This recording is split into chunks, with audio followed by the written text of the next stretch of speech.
Another day. It's, what is it today? It's cold and windy. Although the blue sky's out, it's actually quite breezy. It's the 13th. Today it's 4 weeks ago today we lost Luna, who I'm actually sitting by her ashes. There you go. 4 weeks ago today, we lost Luna. It's a hard thing. Of course, it's still getting people coming into the radio studio and saying, oh, where's your dog? I know. And you've got to go through the story all over again of what happened, and oh my word, it just goes on and on. Anyway, we're here. So, welcome to my little talk to camera. It's Bob with you. Yeah, a toad in a hole production. It is spelt correctly, as in toad, not toad as in ribbit, as in on the end of your feet. So toad in the hole. Never mind. Play on words.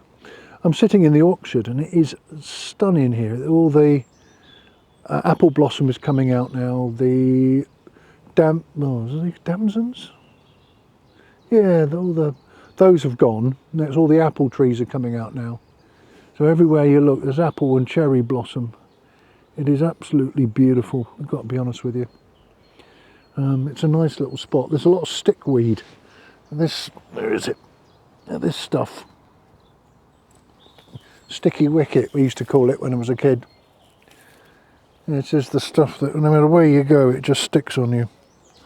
And you can always tell you've been out in the forest or out in the woods with somebody, and he'll come back covered in sticky weed all over the place. So not much has happened, I must be honest with you, so I'm not going to do a long video. I remember me telling you about a wonderful gentleman who lives down the road, who shall not be named, starting to get all upset and trying to cancel us, and just check my previous videos. Anyway, he's been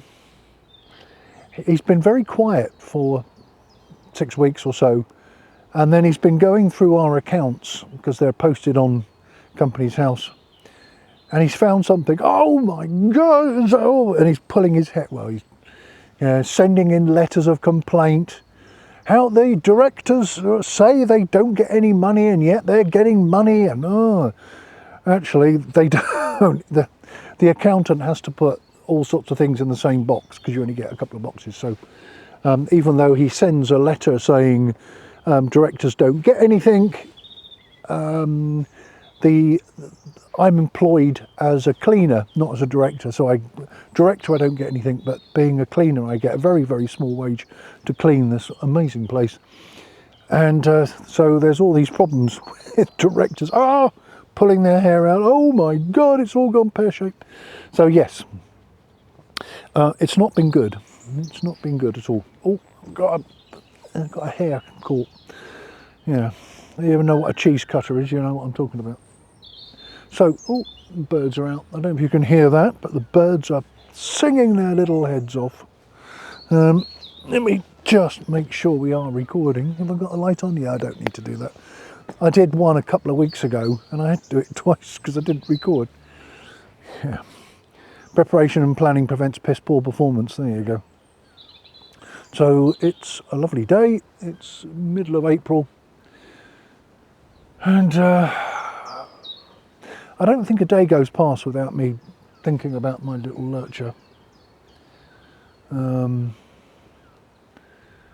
what happened. And I still take a lot of blame. I still blame myself for making the decision, and that is probably the hardest decision that you ever have to make, where you're dealing with a life of somebody who's a pet which has been with you for years, and then all of a sudden that you've got to make a decision to.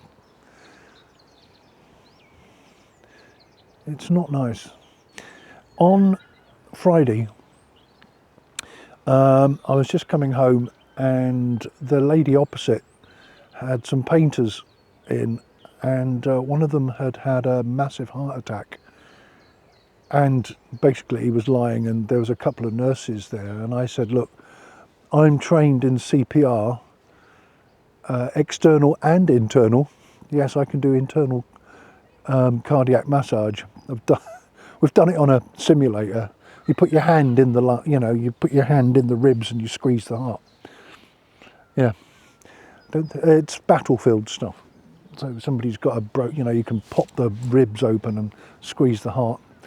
Anyway, so I said I'm trained in CPR. So the nurses were trying to, you basically lock your hands and you're like this, and it's basically you're forcing the sternum down to compress the heart to carry on pumping blood. However, the mask that they put on this guy didn't fit, so as they were pumping the air, it was just coming out the side. So he was there 25 minutes without air, and the air ambulance arrived, and 2 ambulances arrived, and the guys just looked at them. They said, how long has he been like this? And he said, 25-30 minutes. And they said, I don't think this is going to, it's the brain hasn't had enough oxygen, so they sort of declared him time of death. That was it. Oh, we've got some beautiful butterflies. So it was a definite time of death, and they in the garden, and they didn't even take him back to the emergency ward. They just put him in the ambulance, and that was it. They didn't do anything. They just left him. He's quite a big chap, but I was involved in doing CPR on this guy, and you know, it's not like you're on the battlefield and you can say, oh, time of death. You know, you've got to wait for a doctor, and if you're pumping, you've got to keep pumping until someone stops you and says, take your hands off. And of course, they got this defibrillator, and it was all automatic. You have this American voice saying, analysing, and then they're going, shocking, and you have to take your hands off, and then everyone's clear, and then you push the button and thump, and the body jumps. And they must have shocked him about 8 or 9 times, and then the ambulance arrived and they took over and did all their stuff and shaved him and did all the rest, but he was just going blue. So poor chap. Of course, I know his wife. I didn't know that was her husband, so I got a note coming through saying, oh, this lady, I'm not going to give you their names, it would be too insensitive, not this time. And I got this note saying that the lady has just lost her husband through a heart attack. And I went, is that? And they went, yeah, it's in the same place.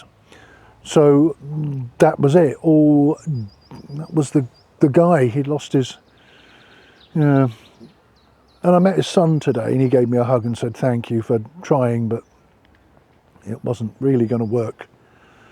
Sorry, I've got itchy nose. I've got a hair the wrong way around.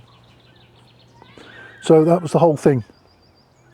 It was not nice, and we spent a lot of time trying to keep pumping, and he didn't make it.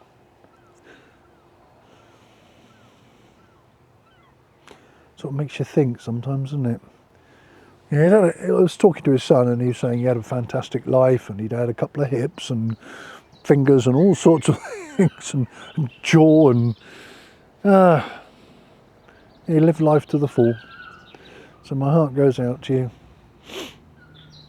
So that was my news for the week. What's happening with your world, eh? So there I am, trying to fight off people that want to cancel us, fighting the cost of running the DAB transmitters. It's like £2,000 a year for electricity.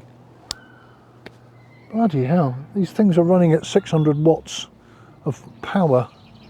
Input, not out. It's only 250 watts out. Oi, oi. Anyway, so there you go. And of course, PRS PPL just sent us a new bill, or rather 3. What I had to call them. What's going on? You owe us money. Why am I being forced to pay? Oh, we don't know. We'll have to get back to you. You've got to query everything these days. Oh, I'm getting cold. Bloody bloody hell. I nearly said a naughty word then. It's when the sun's up there and I'm sitting in the shade, so maybe I should go and move my camera, but I just wanted to sit near Luna for a bit. Yeah. The cat keeps going round and sniffing where Luna used to sleep and is now sleeping on the place where Luna slept, and it's like her scent's around, so the cat's missing her. And we're missing her too, aren't we? Yeah, her ashes are just there. So we got a little plaque to put up. We're going to put some stakes in and put a plaque up, and that'll be nice. And there's a rose here. I don't know if you... I'll show you the rose in a minute, but there's this rose here. Some of the leaves are going yellow, but we'll keep watering it. It'll be fine. Yeah, it looks all right. So we put this rose in next to the apple tree, the Luna rose. So we'll see how that one comes up. That's about it. Nothing else happening in my world. Radio's going well. New morning show presenter started. Breakfast show. Huggy. Tune into Huggy on a 7 o'clock on UK time. sidvalleyradio.co.uk, or if you're in Sidmouth, it's on DAB. Somebody was complaining, oh, I've tried DAB and I can't get you. It's you do know it's DAB plus, because there aren't any DAB licenses anymore. So yeah, maybe we'll try and broadcast on DAB as well, but a bit of a pain really. Anyway, that'd be it. Can't think of anything else really. Just a short one to say hi and we're all right. If there's anything else happens, of course, I'll let you know. But yeah, we're all right. All right. That's about it really. We've got this black cat who has now adopted us. It's sort of I won't say feral, but it sort of sleeps outside and then comes into the studio and sleeps on a little rug we put out, and it seems to like that. It spends 3 hours asleep and then we wake it up and it gets all upset because you've now woken it up. Get out. One of the presenters was recording a show and the cat jumped on the desk and he was, oh my God, what's happening? There's a cat on the desk. All right, that's it. I'll be off. I'll see you all in a bit. I'll see you soon. Bye bye.